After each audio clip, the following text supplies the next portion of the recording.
साल 2024 में मां लक्ष्मी को प्रसन्न करने के लिए किन नियमों का पालन हमें करना पड़ेगा। कुछ खास मंगल मुहूर्त और मंगल योग में ही आपको मां लक्ष्मी की साधना और उपाय करने होंगे। तो चलिए सबसे पहले जान लेते हैं कि साल 2024 में किन तिथियों में आपको मां लक्ष्मी की पूजा उपासना करनी चाहिए।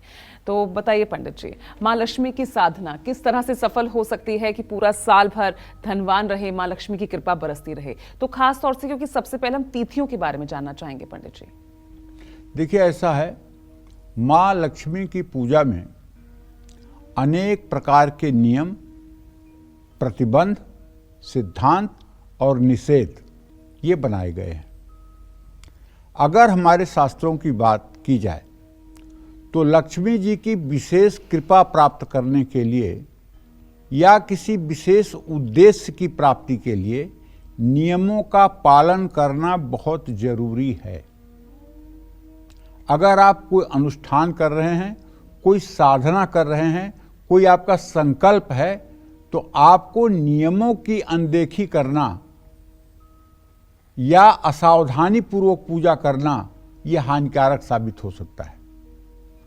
मां लक्ष्मी की साधना से पहले मुहूर्त का विशेष रूप से ध्यान रखना चाहिए। माने कब पूजा कर रहे हैं आप, इस बात का ध्यान होना चाहिए।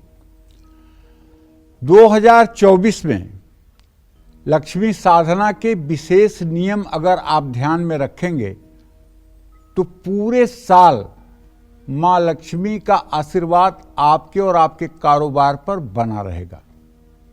आपके फैक्ट्री में, आपके दुकान में, आपके ऑफिस में मां लक्ष्मी की कृपा दिखाई देगी। आज सबसे पहले मैं आपको बताता हूं कि 2024 में मां लक्ष्मी को प्रसन्न करने के लिए सबसे उत्तम तिथि कौन सी है। तो पहली बात तो ये जान लीजिए कि वैसे तो नवरात्र साल में 4 बार आते हैं, लेकिन 2 बार प्रगट नवरात्र हैं, 2 बार गुप्त नवरात्र हैं। गुप्त नवरात्र जो है वो माघ और आषाढ़ के महीने में आते हैं और प्रगट नवरात्र आश्विन और चैत्र के महीने में आता है। तो शारदीय नवरात्र जो है वो आश्विन के महीने के नवरात्र को शारदीय नवरात्र कहते हैं, इसलिए कि ये शरद ऋतु में होता है।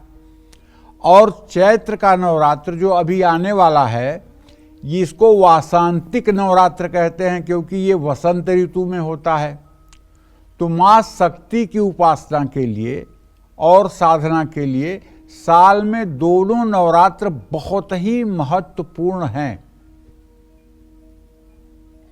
द्वितीया, तृतीया, पंचमी, सप्तमी, नवमी, दशमी, एकादशी, द्वादशी, चतुर्दशी और पूर्णिमा तिथि महालक्ष्मी की साधना के लिए अत्यंत शुभकारी मानी गई हैं।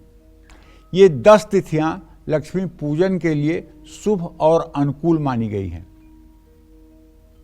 इन तिथियों में मां लक्ष्मी की उपासना करने से मनोकामना पूर्ण हो जाती है। चतुर्थी तिथि हर तरह की साधना के लिए और मंत्र ग्रहण करने के लिए अशुभ मानी गई है। क्यों? इसलिए कि चतुर्थी तिथि रिक्ता तिथि है। इस दिन केवल गणेश की पूजा फलदायी होती है।